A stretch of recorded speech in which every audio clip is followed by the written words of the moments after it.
पाकिस्तान में commercial scale के feed lot fattening farm की तादाद बहुत कम है। हम इस वक्त कसूर में मौजूद हैं और यहाँ तकरीबन 700 एकड़ का बड़ा कमर्शियल फीड लॉट फैटनिंग का फार्म है और इसको मैनेज कर रहे हैं महर असगर अली साहब। उनसे फीड लॉट फैटनिंग बिजनेस के बारे में मुकम्मल तफसील जानते हैं। अस्सलाम वालेकुम। सबसे पहले आपका शुक्रिया, आपने हमें वक्त दिया।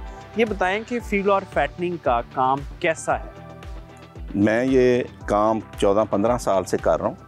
मैंने तो इस जैसा बेहतरीन काम है ये, और मेरे ख्याल में हर बंदे को, हर किसान जो है उसको, जो पहले हमारा जो ट्रेडिशनल सेटअप था एनिमल का, वो अब नहीं चल सकता, क्योंकि अब आबादी बहुत ज़्यादा बढ़ गई है और आबादी के बढ़ने के साथ साथ हमें जो नई स्ट्रेटेजी है वो अपनानी पड़ेगी। अच्छा, कहा जाता है कि पाकिस्तानी गोश्त जो है वो बड़ा पसंद किया जाता है इंटरनेशनल कम्युनिटी में, क्या ये सच है? देखें जी, हाइजीनिक कंडीशन इसकी ऐसी है कि हमारा ट्रेडिशनल अभी चल रहा है, हम कोई इन्फीरियर चीज़ नहीं डाल रहे।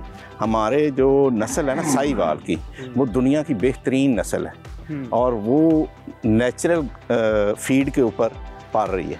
उसकी वजह से जब इनको कोई इन्फीरियर चीज़ें या एक जैसी खुराक नहीं देते, हम मुख्तलिफ पट्ठा देते हैं, मुख्तलिफ चारा देते हैं, मुख्तलिफ फीड लॉट हम इनकी बनाते हैं। तो इसके लिए वो दुनिया में जो सबसे अच्छा गोश्त है, जिसका जायका है जिसके अंदर, वो पाकिस्तान। जैसे ऑस्ट्रेलिया में ग्रेजिंग के ऊपर जानवर पलते हैं और उनका जायका अच्छा है, न्यूजीलैंड में भी ग्रेजिंग ज़्यादा है, इसी तरह हमारे जानवर भी ग्रास फेड एनिमल इनको कहा जाता है, इनका टेस्ट अच्छा। ये बताएं कि फीड लॉट फैटनिंग बिजनेस के जो क्रिटिकल कंट्रोल पॉइंट्स होते हैं वो कौन कौन से हैं, और नए फार्मर जो इस बिज़नेस में आना चाह रहे हैं उनको किन बातों का ख्याल रखना चाहिए? देखें, इनमें ये जो बिज़नेस है ना, ये प्रॉफिटेबल बिज़नेस है एक।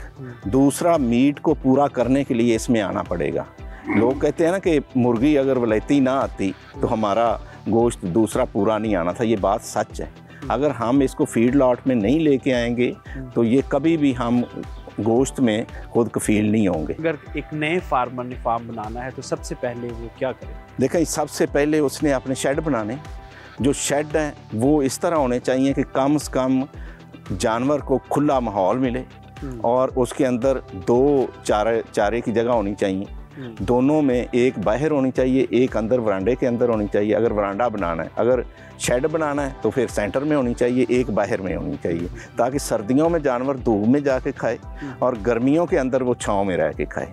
उसको पूरा माहौल देना चाहिए और खुला माहौल देना चाहिए, ये नहीं कि इतने। अच्छा, इसके बाद जो जानवरों की खरीदारी है, शेड बनाने के बाद नंबर 2 जानवरों की खरीदारी है, तो जानवर आप कैसे खरीदते हैं, कहाँ? देखें जी, जानवर खरीदने का फार्मूला क्या है? एक ही फार्मूला है कि जितना साहिवाल खरीदेंगे उतनी आपकी ग्रोथ ज़्यादा होगी, क्योंकि अब हमारे पास नस्ल की बहुत ज़्यादा फुकदान है। हमारे जो डॉक्टर हैं, इन्होंने ये जो सीमन्स हैं, ये नॉन रजिस्टर्ड लोग हैं, इनको पता कोई नहीं है कौन सा सीमन का रखना है, कौन सा नहीं। वो यानी कि सीमन की नस्ल हमारी ख़त्म हो रही है। तो सारा जो हमारा फोकस होता है कि ये जो साहिवाल कम से कम मिक्स हो। अगर दोगला साहिवाल है तो वो भी सबसे अच्छा है, फाइटने के लिए सबसे अच्छा साहिवाल है। और दूसरा जो वलैती है उसकी तो अब नस्ल कोई नहीं रहेगी ना, वो नहीं बनता। अच्छा, अगर बिजनेस फिजिबिलिटी की बात की जाए तो रोज़ाना की बुनियाद पर ये जानवर कितने का चारा या फीड या TMR खाते हैं और डेली का वेट गेन कितना करते हैं? देखें जी, ये जो हमारे पास है इस वक्त, हम इसको तकरीबन 1000 ग्राम से लेके 1500 ग्राम तक हमारी आती है हील्ड जो होती है, जो ग्रोथ है हमारी पर डे।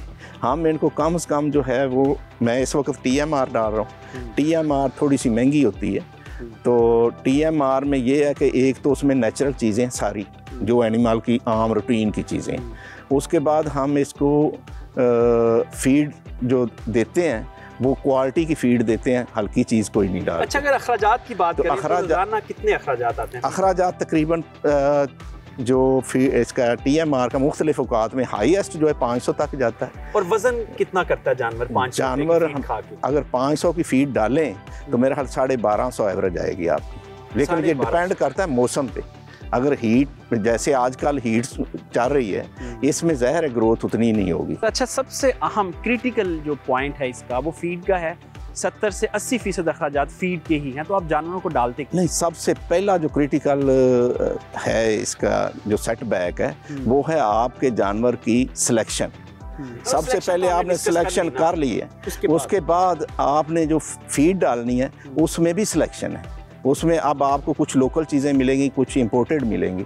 तो जो इंपोर्टेड चीज़ें हैं वो डेफिनेटली बेहतर हैं। अच्छा, आपका FCR यानी फीड कन्वर्जन रेशो बहुत ज़बरदस्त है, तो आप क्या डालते हैं वो दिखाएं हमें। मैं आपको उधर लेके चलता हूँ जहाँ पे हमने फीड मिक्सचर वगैरह लगाया हुआ है, जहाँ पे हमारा सारा रॉ मटीरियल पड़ा हुआ है, तो वहाँ चलते हैं।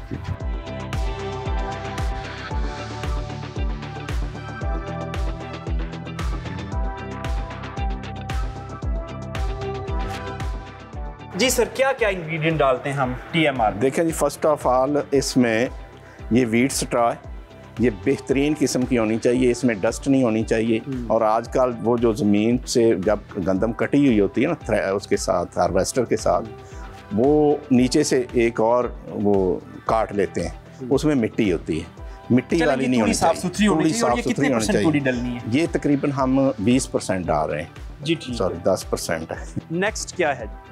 नेक्स्ट हमारी है ये मकई। इसकी हम ये पूरी छल्ली है, ये इसी तरह हम इसको क्रश करते हैं। तो किसमें? हाँ जी, ये बिल्कुल खुश्क है। इसका मॉइस्चर जो है वो तकरीबन 12 से नीचे नहीं होता। ठीक है, 12-14 मॉइस्चर वाली हम डालते हैं। और ये हमारे पास, मैं आपको दिखाता हूँ जी, ठीक है। 10 से 20% हम तूड़ी डालते हैं और 50% हम ये 50% हम ये इसी तरह ही इसका। जी ठीक है। जो हमारी तूड़ी है वो फाइबर की और ड्राई मैटर की जरूरत पूरी करेगी, और ये जो है ग्रेन, ये हमारा एनर्जी लेवल जिससे जानवर मोटा हो। बिल्कुल जी ठीक है। इसके अलावा सर क्या डालते हैं? इसके अलावा हम इसमें तकरीबन 1% यूरिया पानी में घोल के डालते हैं। ठीक है। और उसके बाद 2% नमक डालते हैं। ठीक है। उसके बाद ये अल्फा सोडा है, ये हम डालते हैं 2% तकरीबन, ये डालते हैं, यानी सोडियम बाइकार्बोनेट। और उसके बाद हम DCP पाउडर डालते हैं, ठीक, वो भी 2% वो डालते हैं। उसके बाद हमारा होता है कनोला, हाँ ये शीरा है, ये शीरा हम 10% डाल रहे हैं। ये शीरा राब है जो शुगर मिल्स हैं वहाँ से मिलती है। ठीक है। और ये हम मौसम के लिहाज से डालते हैं, सर्दी में ज़्यादा या इसको डालते हैं, गर्मी में कम डालते हैं। ठीक है। अच्छा, ये सारी चीज़ें जो हैं ये आप मिक्सर में डालते हैं? ये सारी चीज़ें मिक्सर में डालते हैं। मिक्सर दिखाएं और उससे निकलता क्या है?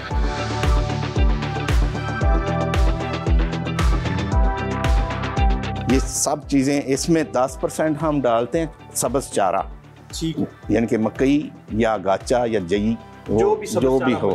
तो ये जो है ये हमारी फीड बनती है। ये फीड है जी, ये आप सुनोगे, इसकी खुशबू बेहतरीन है और जानवर को भी ये बड़ी पसंद होती है। और यही टोटल फीड? ये टोटल फीड है, इसमें हर चीज़ है। दिन में कितनी दफ़ा ये फीड? हम 24 घंटे में तकरीबन एवरेज 15 किलो, 12 से 15 किलो। अच्छा, बॉडी वेट का कहते हैं जी 2.5% ड्राई मैटर डालना चाहिए, तो उसी हिसाब से वही फार्मूला जी, ठीक है। और दिन में 2 से 3 दफ़ा फीड करवाते हैं या ज़्यादा दफ़ा? नहीं, ये एक दफ़ा हम डालते हैं 24 घंटे में। 24 घंटे में एक दफ़ा। तो सारा दिन खाते रहते हैं? सारी रात खाते रहते हैं, दिन को बैठे रहते हैं। दिन को हम डालते हैं 4 बजे और सुबह 6-7 बजे तक वो खाते रहते हैं। जब सूरज निकल आता है, गर्मी होती है, तो वो शेडो में चले जाते हैं। जी असगर साहब, आपके वक्त का बहुत शुक्रिया। किसान भाइयों, ये जो फीड फार्मूलेशन है, जो TMR की फार्मूलेशन है, यही फीड लॉट फैटनिंग की बुनियाद है। इसके बगैर कमर्शियल स्केल का फार्म आप नहीं बना सकते।